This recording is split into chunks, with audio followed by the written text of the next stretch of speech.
பெரும்பான்மையாக அப்படி தானே போய் கொண்டிருக்குது. கலாச்சாரம் அப்படி ஒட்டி கொள்கிறோம். இதை நீங்கள் ஏற்றுக்கொண்டு தான் ஆகணும். நான் கட்டாயப்படுத்தலை சொல்கிறேன். கலாச்சாரம் பழக்க வழக்கம் எப்படி இருக்கிறதோ அது பெருசாக தெரியாது. உங்கள் வீட்டில் என்ன சமையல் செஞ்சீங்கன்னாக்கா ஏதாவது சொல்வீங்க. நான் இதை சொல்ல வேண்டிய நிர்பந்தத்தில் இருக்கணும்னு சொல்கிறேன். இன்றைக்கி நாய் தலையை வறுத்து வச்சேன்னா என்ன சொல்லுவீங்க?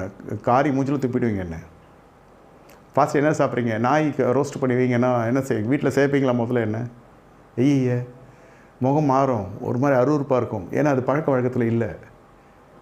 இது ஒரு தேசத்தில் பழக்க வழக்கத்தில் இருக்குது. நான் போனேன், எனக்கு செய்யறதுக்கு போனால் நாய் கிடைக்கலன்னு வந்துட்டான்.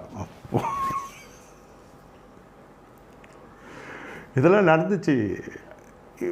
பக்கம் வந்தது எனக்கு உள்ளூரில் இருந்த வரைக்கும் வரல.